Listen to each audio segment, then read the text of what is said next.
Dramatic, isn't it, Joe? I love it. Do you? I'm not going to recline in this chair that I just learned that you could recline in. No, you really should. It's Fearless Sports. Welcome to the big show. I'm not going to talk over the little crescendo that they have here in a second because I really like it. And we have a guest, and I'm going to introduce him in just a couple of seconds. But before I do that, I'm going to do a little trick that we used to do back in FM radio and hit the post and start talking now. Ha All right. Enough of that. It's hard for me to get rid of my FM day. You know, that's where life began for me. Little baby boondock. Back in the day. Back in the day. Keith Brooks, a.k.a. Boondock, Joe Davidson, and you notice that we have a guest on the couch with us today. We're super excited.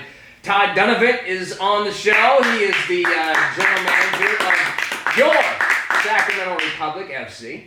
Yeah, we got the ball right there. That ball is not autographed yet, though, Todd. Do you think you could get that handled for me? The players? You want the players autographed? I would like to start with you before you leave With here. a big swooping T. Yeah. The face of it. I wanna pull this up and read it because I don't wanna mess it up because the credentials for Todd are impressive and I want to make sure that I talk about which.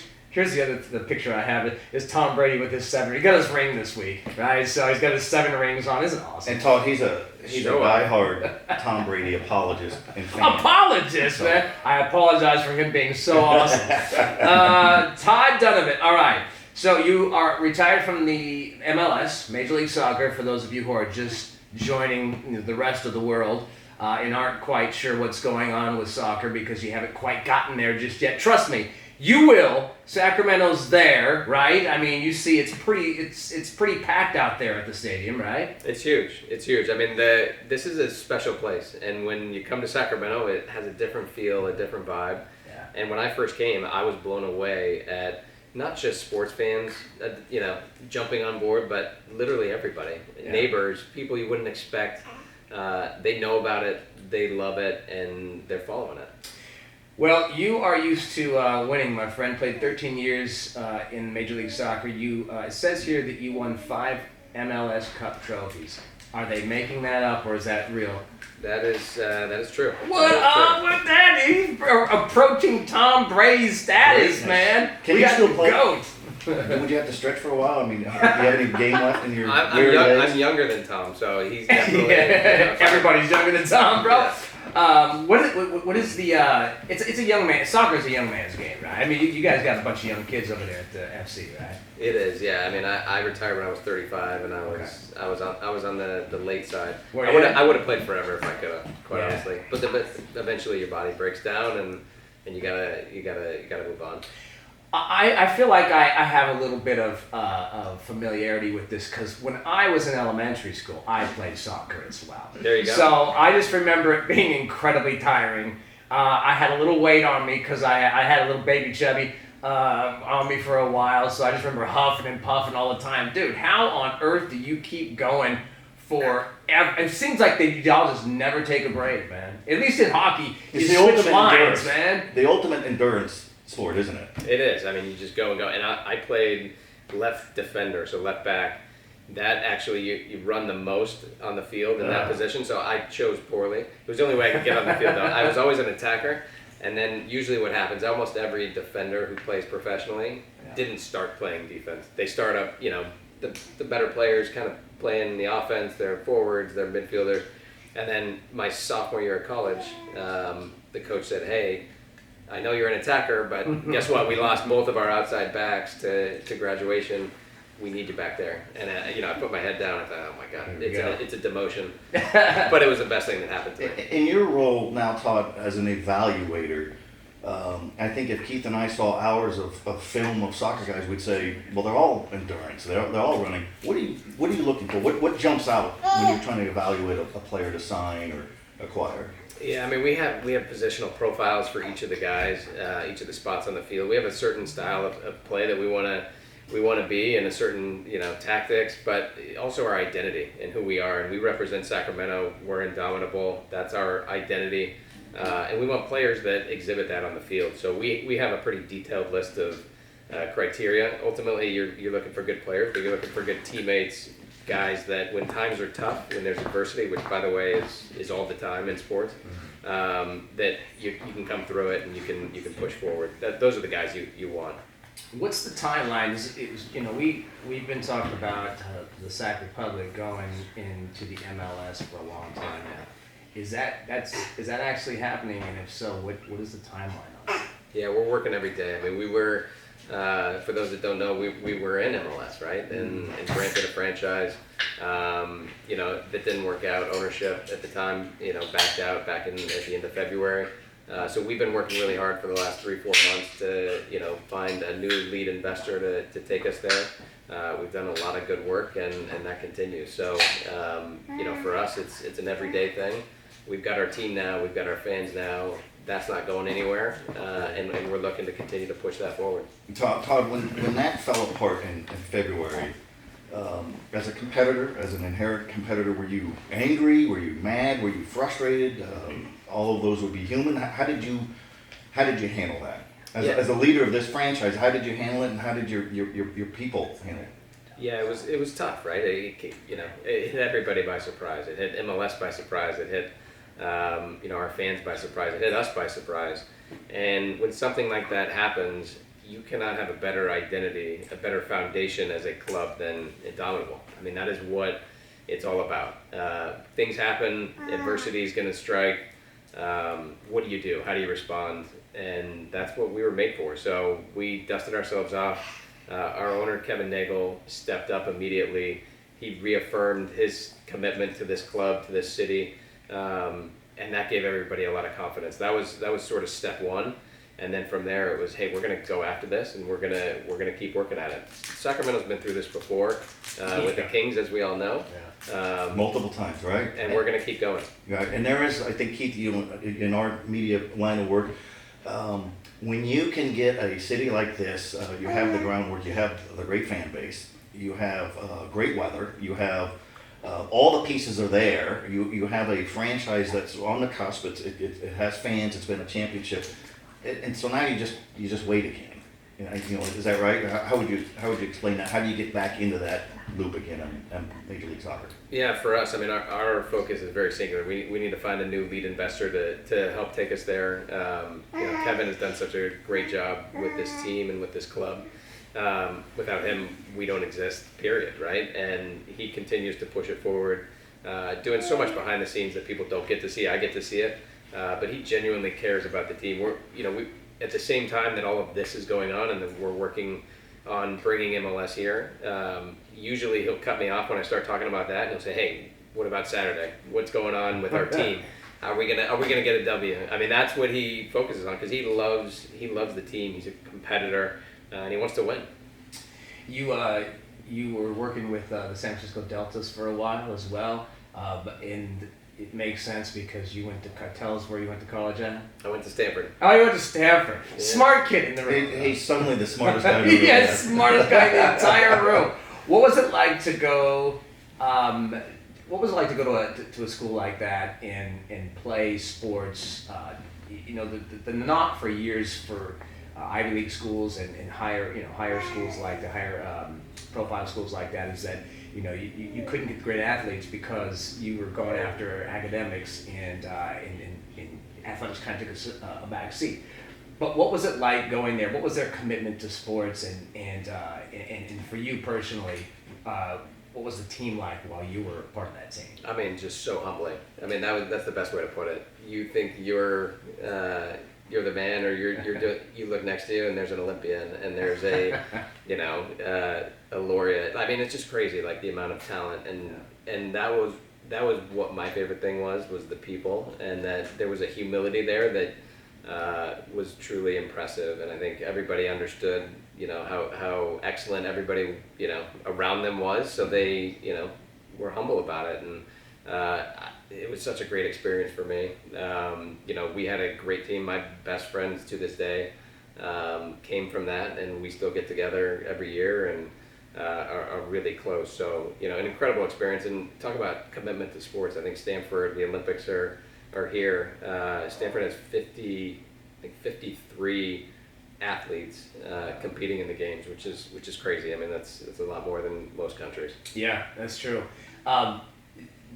This next topic is one that has kind of permeated sports a little bit, and I'm always curious to know. And I've had conversations with Kevin Nagel, the owner, before about this as well. He's given me kind of his opinions. But how do you handle in Sac Republic specifically when players want to do things on the field that is is political?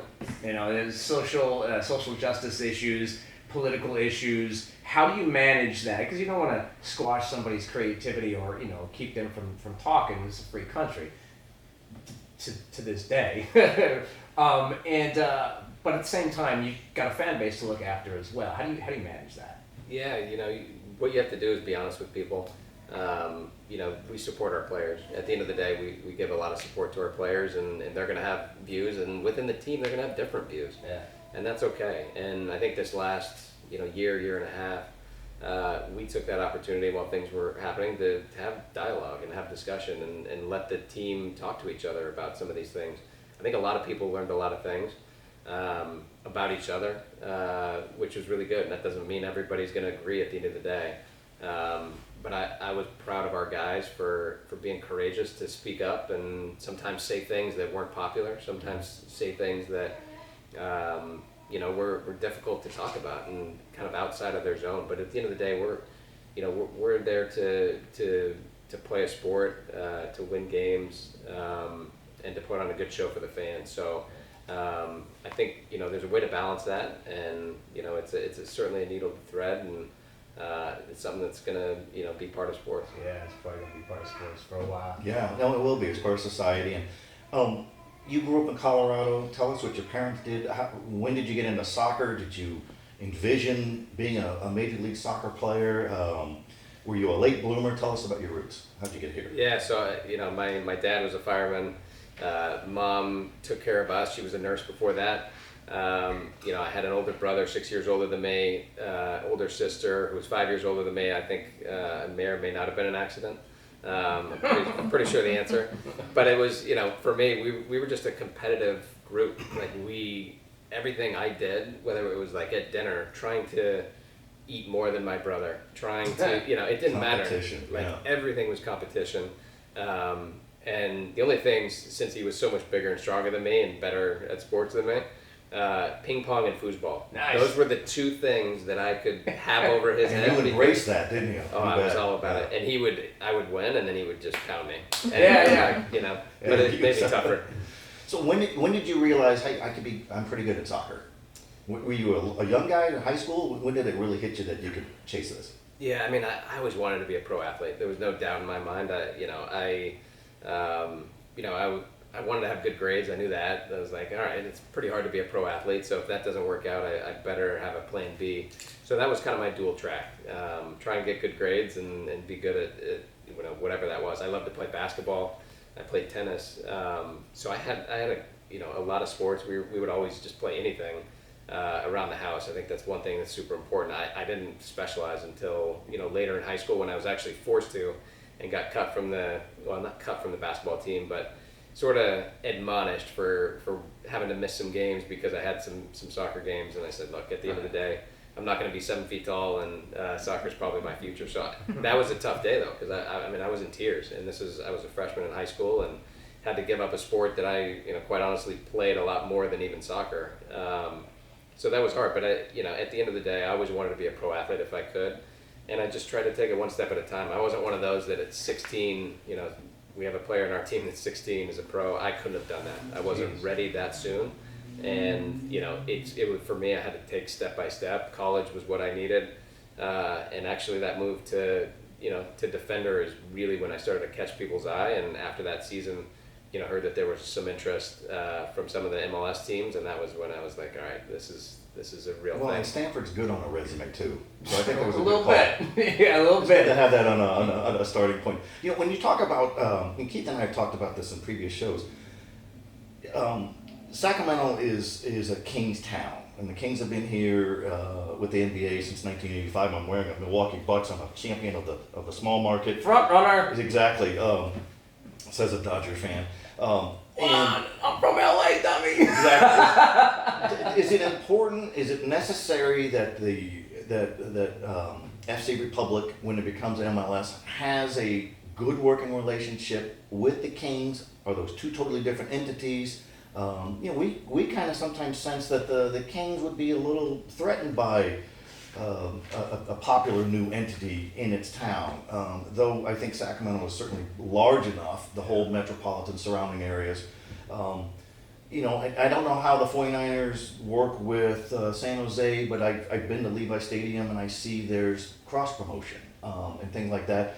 Have those been discussions you've had? Have you had, I know Scott Moak is in your fold. He used to be with the Kings, and I've known Scott for years. And is that important to have an MLS team get along, if that's the right wording, with the NBA team that's already there? 100%. I mean, like you said, the Kings have been here for a long time. We're sort of the new guys, and have so many things in common with them. And it is a small town. To your point, like Scott Moak. Speaking of, Scott Moak just knows everybody in this town. I mean, you want to get somebody's phone numbers. Scott knows them. So I'm not surprised that you know him. He's everybody's best friend. It's incredible, this guy. He used to say that when he was the public address voice for the Kings. He says, "I love my job because I'm allowed to yell inside, yell in a building." Yeah, no, and he's good at it. Right. Yeah, he's good at it too. But yeah, it is an important relationship to have. There's so much crossover. We have several employees that have been with us, and vice versa. So it is a small sports town, but a great sports town, and we find that to be a big advantage. And they're, not to state the obvious, two totally different sports.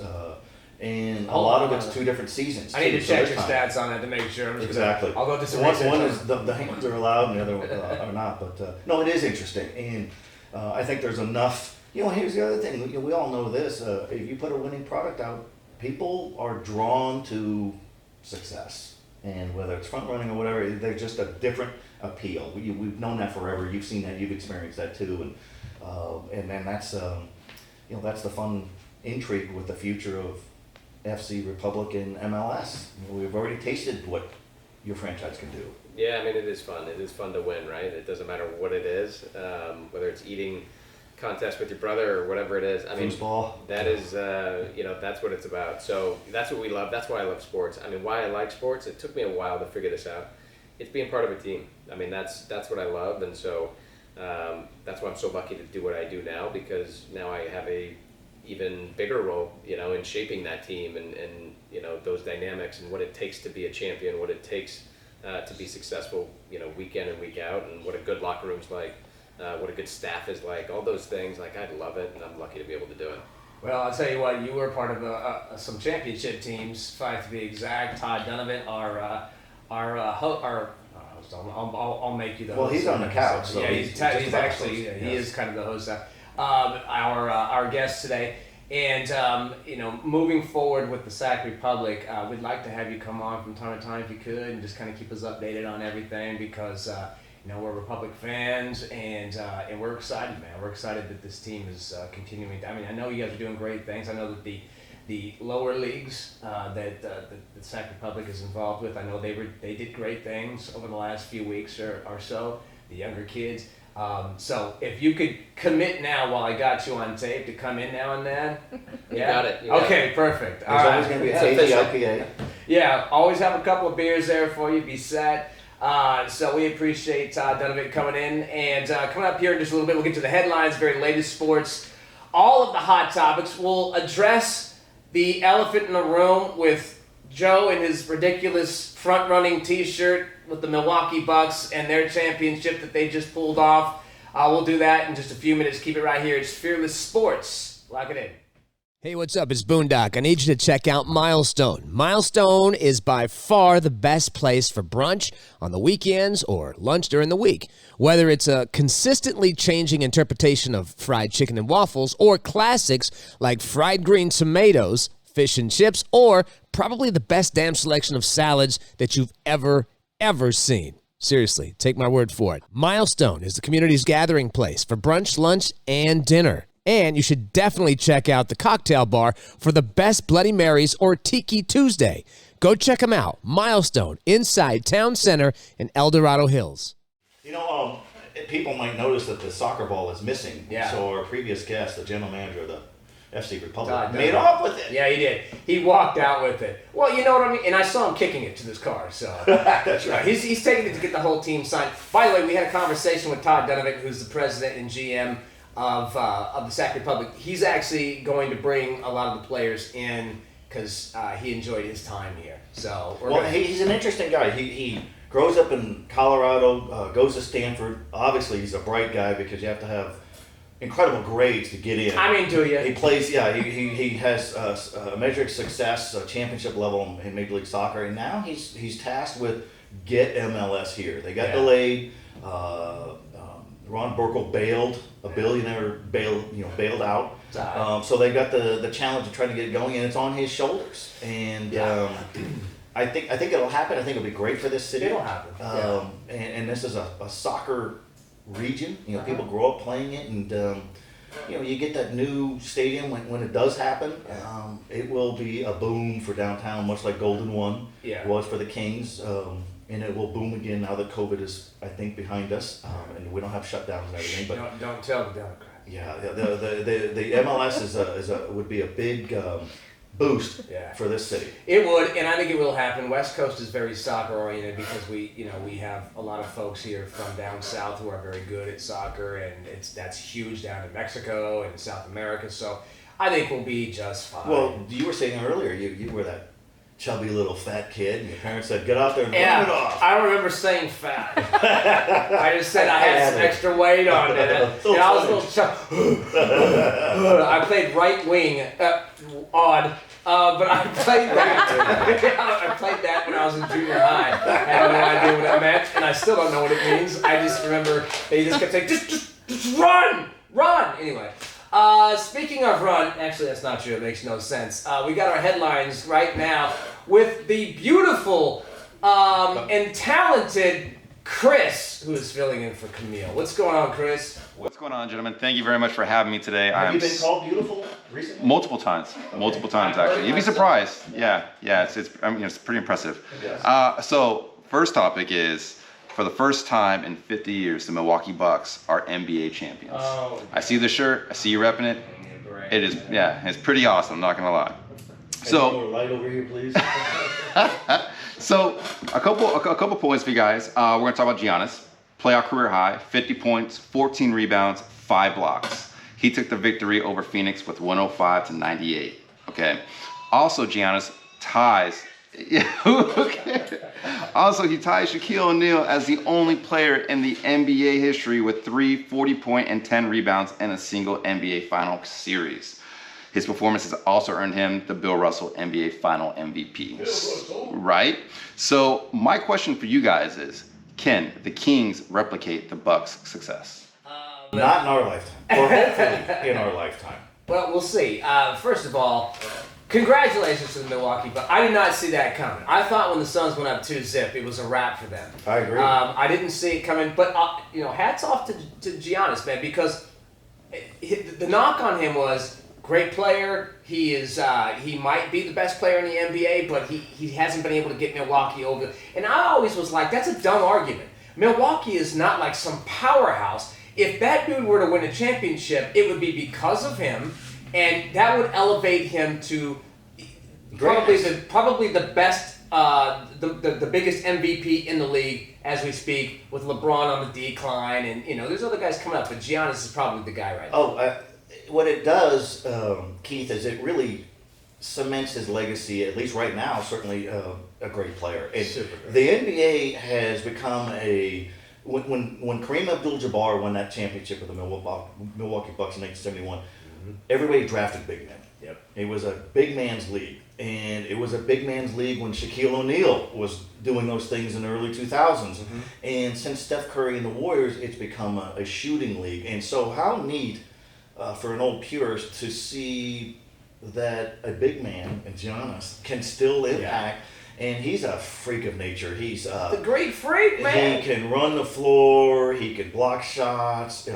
He can make free throws. And the Phoenix Suns, the fans, when they were counting down, you're allowed 10 seconds. So this is how the Phoenix Suns, maybe the heat stroke, they would go 1, 2, 3, 4, 5, 6, 7, 8. And so he, in the championship game, in Game 6, he, I think, hit 14 or 15 free throws. Steven Jackson, a former NBA player, said something just ludicrous, which is right up his alley. Yeah. Said, well, he's with a super team. Oh! He's a super player. Yeah. Who's the second best player? What are you talking You have to think about it. Yeah. So, to answer the question, can the Kings ever get there? Well, the Kings have to hit a home run draft and get a guy like Giannis. Is Marvin Bagley that home run guy? Well, Marvin needs to play more like Giannis and less like Willie Cauley-Stein. Yeah, that would help. You have to small market teams, and you and I've talked about this, Keith, have to nail the draft and nail trades and free agency because small market teams like Sacramento certainly are not They're free not agent destinations, not yeah. even close. And so the Phoenix Suns are equally as amazing because they hadn't made the playoffs in 10 years. And then get to the finals. It's never happened before. Good drafting. DeAndre Ayton, #1 pick of the draft. The Kings got the second pick in Marvin Bagley, so advantage Phoenix. And then drafted Devin Booker before DeAndre Ayton, and also got a great acquisition and a veteran leader in Chris Paul. So it can be done. Can the Kings do it? The Kings have a great arena, great fan base. I think the Kings' best player is Tyrese Halliburton. I think the second best player is De'Aaron Fox. The Kings are in discussion vaguely. Do they want Damian Lillard to Portland? Do they want Ben Simmons? Everybody wants them. You would have to give up those assets. You so would. The Kings have another draft coming up this week, and they have to nail it. Too many clunkers, too many misses in the draft over the years. Too many. Thomas Robinsons and Jimmer Fredette's and Quincy Doobie sorts and just so many of those guys who just didn't do it. And even when they drafted a guy in Tyreek Evans becomes the rookie of the year, then he becomes just a solid player. And then maybe their best draft outside of De'Aaron Fox was DeMarcus Cousins, but a lousy teammate. Yeah. Combative in the locker room, combative on team playing, doesn't get along with his coaches. And so even when they got a great player, it didn't work. So can they get there? Yeah, it's going to take good drafting and good front office moves, and we haven't seen that over the years. And it's been 15 years since the Kings have made the playoffs, and that's almost hard to do. Yeah, and the other thing too is I feel better by the way. You've got It's just that sometimes you got to rant, you just got to get out. Vivek is still part of the team, and in my opinion, as long as Vivek is part of the team isn't going to do anything. They're gonna have to. Something's gonna have to happen there because he interferes with the team a lot. And Vivek Ranadive is too. He was hailed a hero. He saves the team, quote unquote. I thought Dave did that. When Carmichael Dave too with his Winnebago cross country. But the Maloofs were running into the ground. Yeah. And they would squash a new arena idea. They wanted more of the parking money, and then the league finally said, time to get you guys out of here. Yeah. And David Stern, the late great NBA commissioner, reached out to Kevin Johnson when he was the mayor, the former NBA player, and said, we want to keep the Kings in Sacramento, find a new ownership group. Yeah. Vivek comes in, that's been a long time ago. Yeah, it was. And I mean, he helped put together the Warriors a little bit, but I mean. Yeah, and he kept them here, but he's been under a lot of criticism. He's got the smallest marketing staff. He's got the smallest public relations staff. Okay, that doesn't win games, but he's also got the smallest talent evaluation staff, and you can't go cheap. No. And the pandemic hammered the Kings like it did for a lot of small market teams. Yeah. I think the Kings lost some $200 million during a pandemic. You don't have any fans. Yeah. All of they're just better days ahead. But to answer the question, can the Kings get there? Let's hope in our lifetime. Let's hope, but I am not holding my breath. Eventually it will, though. All right, Chris, what you got number 2 then? All right, so the next topic's pretty cool because it touches on earlier as far as the show goes, as far as brotherhood rivalry, right?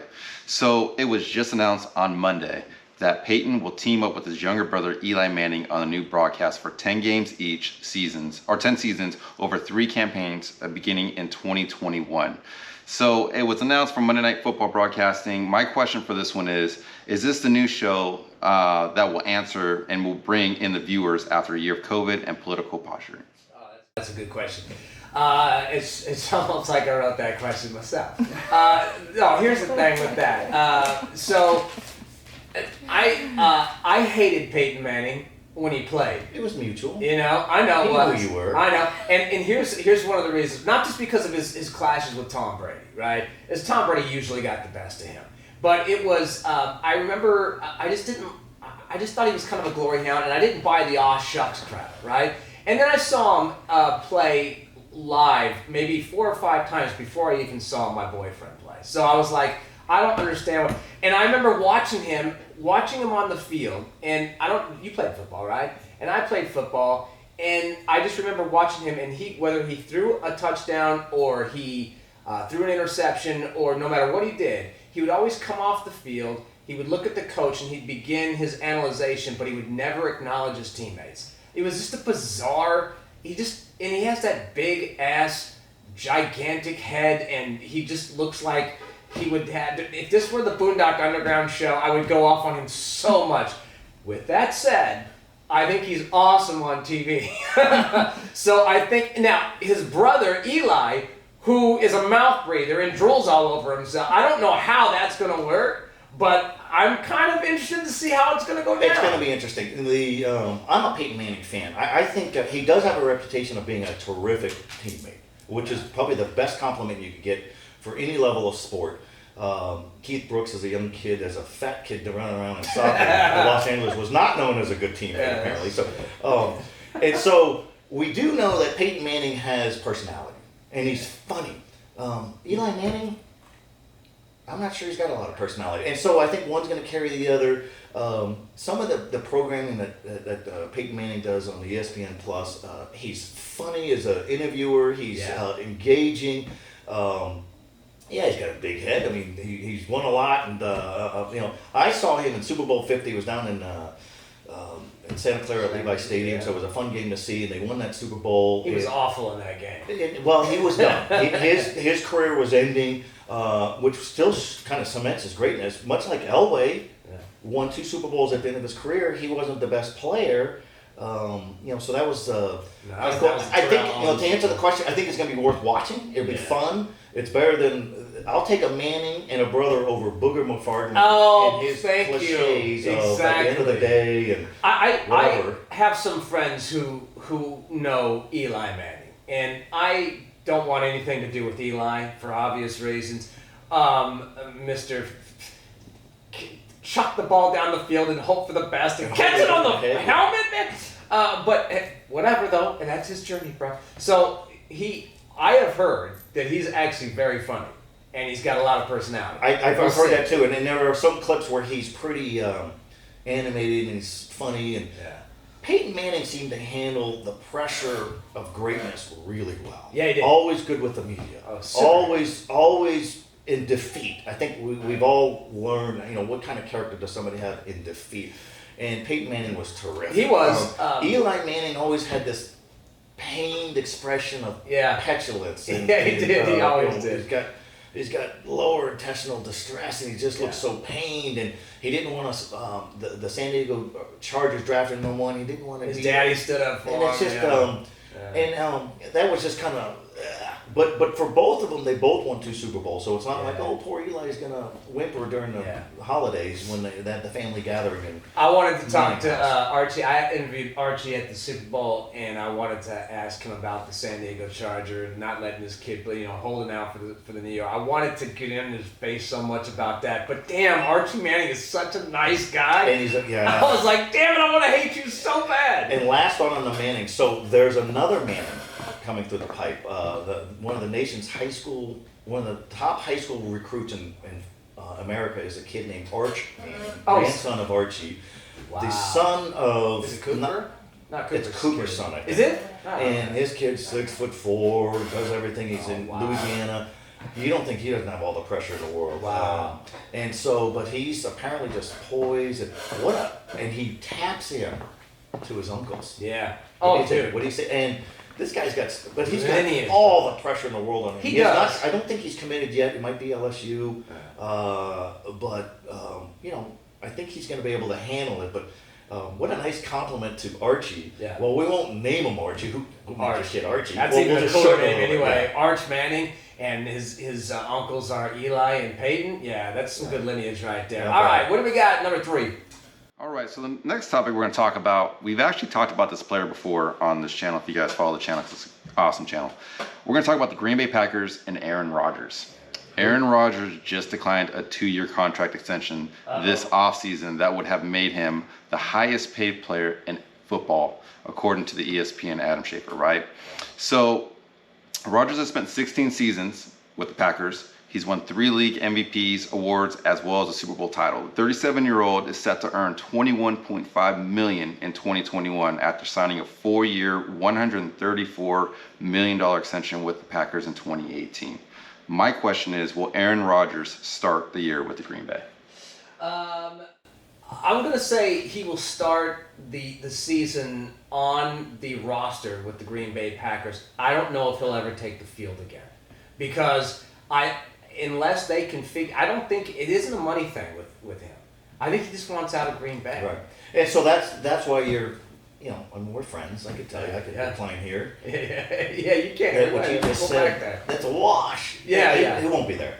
No. If he doesn't want to be there, and you're not going to sign a massive lucrative extension, then you're not a team guy. And so he's really made it clear, Keith, that he wants out. And so they're going to have to move him. And I don't know, I mean, I'm kind of a history buff in the NFL. How many frontline guys, and won the MVP, I think, this past season, get traded during training camp? Training camp starts next week. Yeah. And so if he doesn't want to be there, which is clear, that's going to be a tough locker room. And It is. So something has rankled him, which he has not disclosed with management. You know, they haven't drafted enough guys around him. Geez, you're still a Super Bowl contender. They're Yeah. right there. And, Yeah. and you and I have talked about this before. So he's from Chico. He's a Northern California guy. He still has a chip on his shoulder that he was not recruited in high school, and that still bothers him. Mm-hmm. And And the Niners get passed over away it. as well. He was not recruitable in high school. He was 6 foot, 165 pounds. Nobody's sorry. So he goes to Butte College. By the end of his freshman year, Jeff Tedford's the Cal coach, comes up to look at the tight end. By this time, Aaron Rodgers is filled out, 6'1", 190, and he said, "Let's take a look at this guy." So he uses that as his cause, and why he's always been on edge. He's had a falling out with his parents, who are still in Chico, and hasn't talked to him apparently, and he will not address it. Has a falling out with his brother, so there's something. You know, I don't know what's going on with Aaron Rodgers. He's a tremendous Hall of Fame great talent, but for the Packers to offer him that kind of money with that much mileage under the hood, and he doesn't accept for all that security, then I think their hands are forced. I mean, how committed is he? Can you name him a team captain? No, and you can't. And the thing is, if you're Green Bay, there's 2 things you have to do. You have to move him. You have to get value for him. You have to find someplace you can get where you can get max value back. But you have to look like you busted your butt to keep him. Otherwise, your fan base is going to be pissed, right? They're still a little irritated about how they handled Brett Favre. So I get that. I think they've done their due diligence. They've offered him. They gave him a 4-year extension. They've offered him a 2-year extension. They've given him the money he needs. Aaron Rodgers, to me, you can complain all you. I've grown to like him, but you can complain all you want about not having pieces around. But that team's been good enough to win the Super Bowl on several occasions. Their defense was a lot better over the last couple of years. They did address the defensive issues. He's had weapons. And they got him more weapons last year. So I don't really see that as a lack of weapons. Tom Brady was throwing touchdowns to guys who were bagging groceries the year before. And 5'4" white dudes. So, you know, and Aaron Rodgers, as far as talent is concerned, head and shoulders probably over Tom Brady. Right. So I just don't buy that argument. I do think they're going to have to find another spot for him, and I do think that they're going to probably spend the next few weeks, but I don't think he's going to end up with Green Bay Packers. And you know, Tom, you touched on an interesting point here, Keith.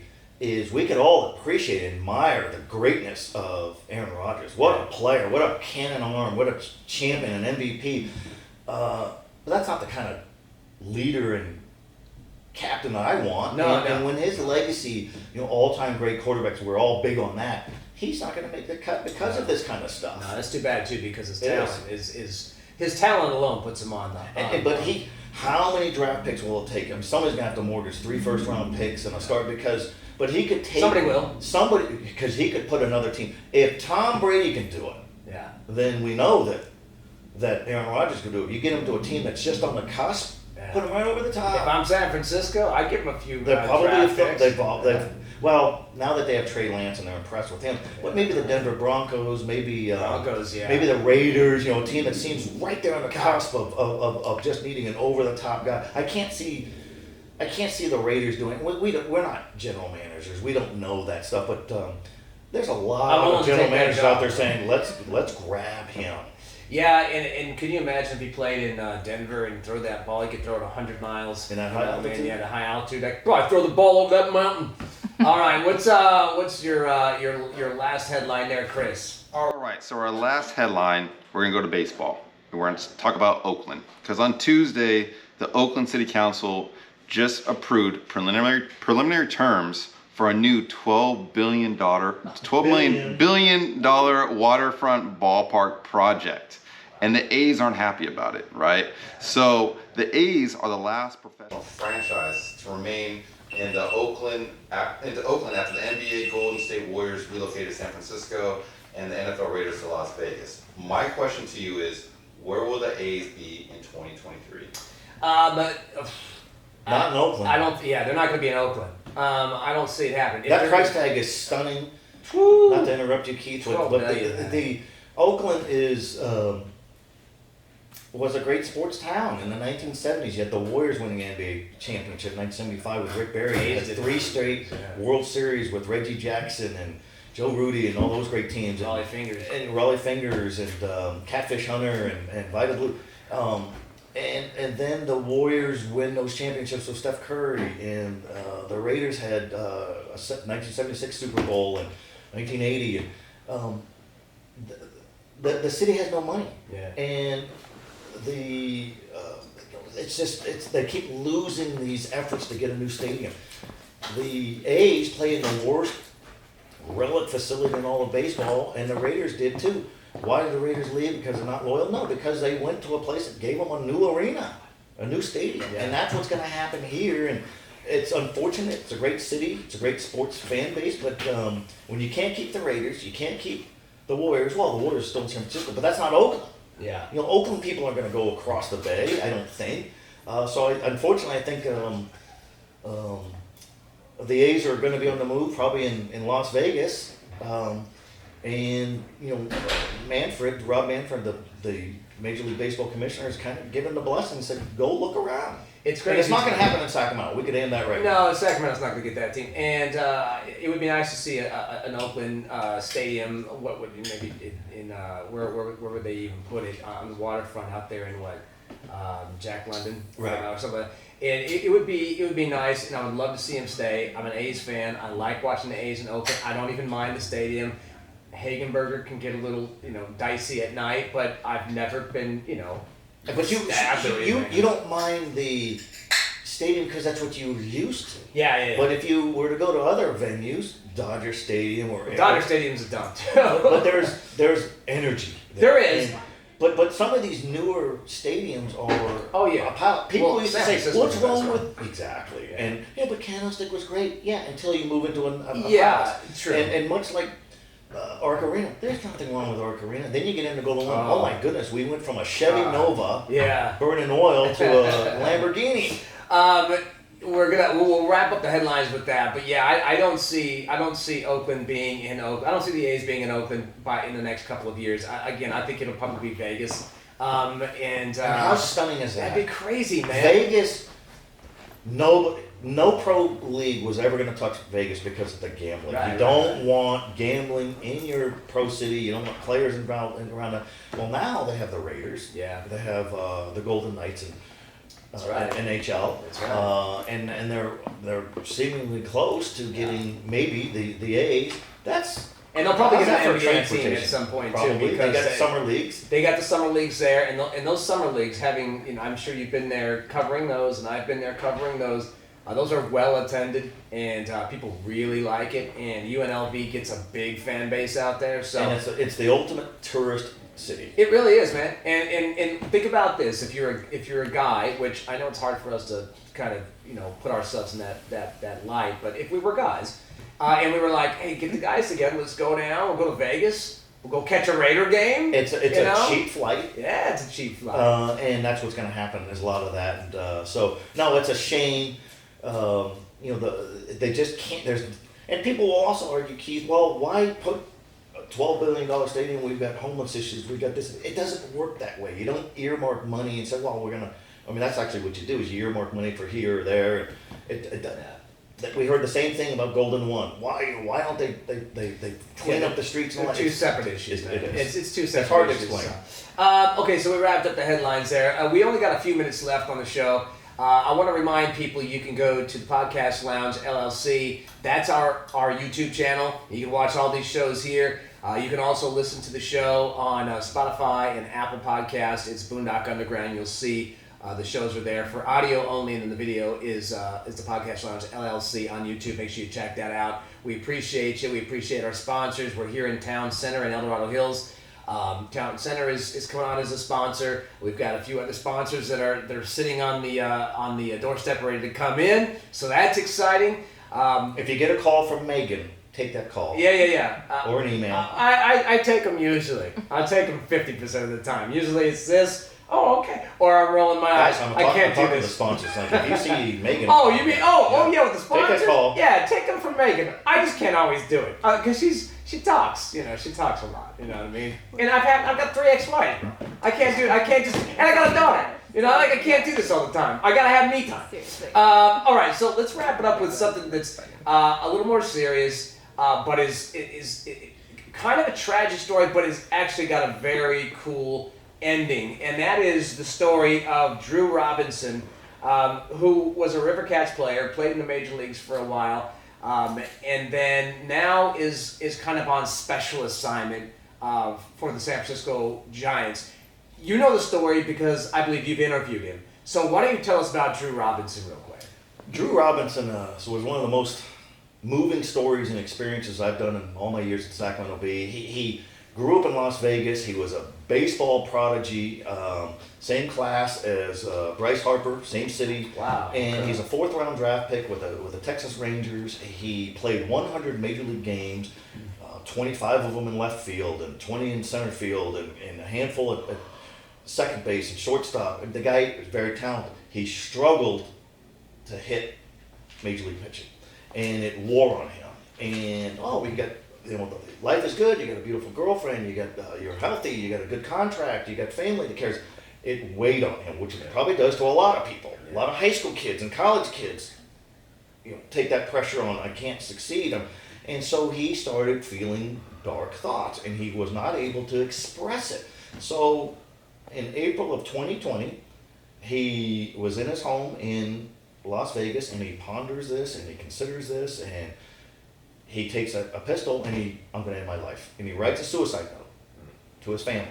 It's not your fault. I couldn't handle it. Don't blame anybody. It's my fault. And he signs it Drew Robinson. And he puts the handgun to his right temple and fires the gun. Wow. Some 20 hours later, he's able to put a towel to the entry wound and another one to the exit wound right here by his cheek. Yeah. And calls 911. Wow. How's he survive, Keith? He survived. I think it's a call higher order. Has to be. The Las Vegas police come by, and some guy barks at him. Why the hell did you try to? What'd you do? Why'd you try to shoot? You kill yourself. I hate myself. And so he survives, and then hits him and goes, I'm meant to be here. Yeah. And so the Giants offered him a contract. He loses his eye, his right eye, in the process. And he tells the Giants front office, he goes, I just need to let you know that I really struggle with confidence. and baseball is a game of failure. I'm going to let you guys know. That resonated with the Giants front office. So they signed him, and he plays this season with the Sacramento River Cats. Does not hide his eye. I mean, you could tell. You can't. He look played at with one eye? He played with one Wow, eye. And that's he didn't amazing. put a patch over. He goes, I'm not hiding anymore. Yeah. I've learned I'm going to come out and just be forthcoming in how I feel and dealing with mental health. Yeah. And he becomes this team inspiration. ESPN did a fabulous documentary on him. It's worth checking out. You'll be moved by it. And so then last week he retires from baseball. Well, why do you retire? And he said, I started having dark thoughts again. I'm struggling again, and I don't want to be in that spot. I struggle with this. And so the Giants said, we're going to keep you in our fold. And so now he's employed. His first meeting was yesterday with the San Francisco Giants as an advocate for mental health. Okay. And he hit 124 this season. He struck out 3 times in the last game, in his final game. And he said, normally that would have dropped me to my knees. And he's reunited with his girlfriend. His family's proud of him. I think, Keith, what's going to happen is every major pro sports team will hire a former player to be a mental health advocate, to talk to players about pressure and being overwhelmed and all that. And kudos to Drew Robinson and the Giants for believing this isn't some stunt. These guys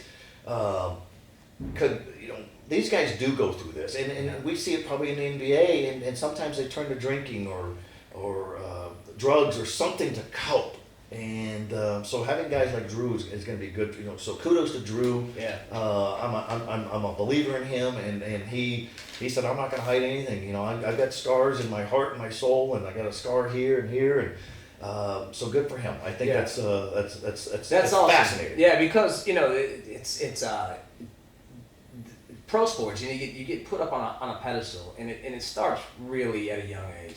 I know people that have their kids on traveling baseball teams, and everything is about those kids, and they make excuses for them when they mess up, and they can pretty much write their own way all the way through high school. And if they get drafted, then they are treated like kings there. And then when they get to the pro level, and you're so used to that being put on that pedestal, the second you can't perform on that pro level, it demolishes. And nobody feels it more than the player. Yeah.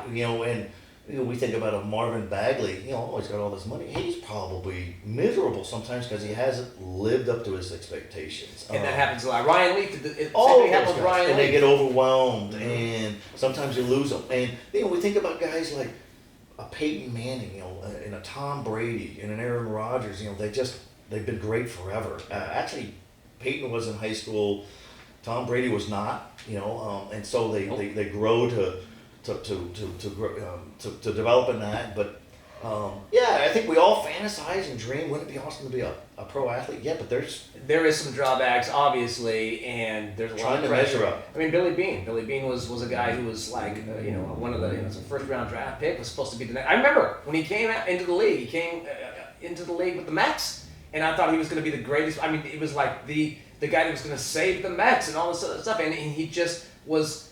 He couldn't hit major league pitching. Right. And if you watch the movie Moneyball, it documents his story. It's such a good movie, and the struggles that he went through. Now, he didn't go that dark, but he struggled a lot with depression and everything else. And that's makes why him very human. It is, and Brad Pitt played him very, very well. And then when I've had chances to interview Billy Beane before I saw that movie, and then afterwards, and they give me a whole new perspective of Billy Beane. So it makes us appreciate these great athletes. And you and I talk about Tom Brady. He's so easy to root against because he's so successful. For you, but I think I think he's awesome. I mean, what he's done. He's not a phenomenal athlete. No. He's not an Aaron Rodgers, but let's appreciate. My thing being, let's appreciate greatness when it's there. Yeah. And Drew Robinson almost killed himself because he couldn't achieve a satisfaction or a measure of greatness that he needed. And his family said, "We love you for the great person you are." So did you interview him and write? Did you do an article in Zach B for it? Yes, ran it this week. Sacramento Bee. Talked to him last week, and can they see that online? Yeah, ZachB.com, and I like Keith how honest he was. I said, "Do you realize, I know you do, but I'm just asking, how fortunate you are. Do you think? Because I think about it constantly. Constantly about how lucky I am. And was it just the fear of failure? Yes. Yeah. That's And amazing, man. he goes, you can't, his theme is, life is hard. You're going to get knocked down. Reach out to support. Yeah. Because life is, he goes, livability is what he calls it. It's worth hanging in there and fighting. And he learned the hard way. And he said, the gunshot killed his ego but brought him to life. He said coming back to baseball saved him. Stepping out of baseball really saves him. Yeah. Well, listen, hats off to the San Francisco Giants. That's the only compliment I'm going to give them. It's a Dodger fan, that's right. Yeah. But a good move. But would you agree? I could see more teams doing this. Let's get somebody who's played this sport and bring him in order. I think it will be the norm. And I think some teams have kind of done that, but not necessarily in that capacity. And maybe not as high profile. Yeah, and not as high profile, but I think that will be something. And it's in their best interest because, you're taking care of the player. That's your investment. It's your investment, exactly. Yeah. So, Fearless Sports, we appreciate you guys checking us out. The Podcast Lounge LLC is the YouTube channel. Make sure you check it out. We've got all of our shows right there. I want to thank our sponsors. We also want you to check out the audio version as well. You can go to Spotify and Apple Podcasts. Look up under Boondock Underground, and you will see the shows right there. You can listen, share them, subscribe, hit the little bell button so you can get updates and stuff when we go ahead and put a new episode out, like we're going to do with this one. We want to thank our guest as well, and I'm super excited that the Sac Republic are going to have some players come in here. We've got some other very exciting things coming up in the days ahead as well. So thank you for hanging out to Fearless Sports, Joe. Good luck to you over the next couple of days with Thanks, the heat Keith. and everything else. You too, man. And I'm going to go read that article so I can get a chance to do it. Thank you guys for hanging out.